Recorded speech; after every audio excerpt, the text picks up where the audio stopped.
Welcome to the Species Group List tutorial. This is Andrew and Chaz with the VGS Dev team. This tutorial will show you how to group species into categories for reporting purposes. Often when identifying species in the field, an observer may only be able to ID the plant to genus. In many cases, a particular genus cannot differentiate between different plant life forms. For example, a grass genus may include both annual grass and perennial grass life forms. In cases such as these, the VGS plant database lists the particular plant as unclassified in the report. For more information about reporting options, please see the Study Summary Report tutorial. The Species Group List allows the user to classify species into custom species groups. Let's see how it's done. On the menu toolbar, select Setup, then Lists, and the List Manager will open. In the List Manager window, select Species Groups from the List Type column. A default list is pre-populated in the VGS database. It is advised to edit the default species group list because of the large number of entries.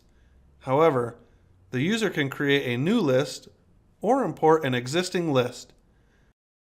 Only one species group list can be used at a time during reporting. To create a new list, click New.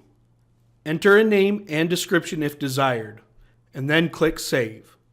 To edit a species group list, select the list and the Members tab will become available.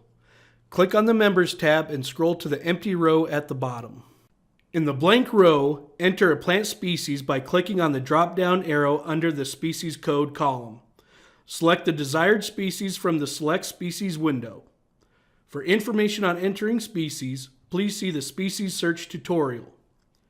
If the species does not have a specified species group, or if the species group needs to be edited, click in the Species Groups column and enter the appropriate species group.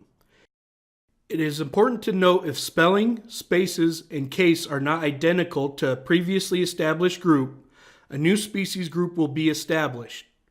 A user may copy and paste a previous species group listed to ensure an identical group. Click Save. If you would like to cancel all new edits, click the Cancel button. Thank you for watching this tutorial. We hope you have learned something new and helpful. Until next time.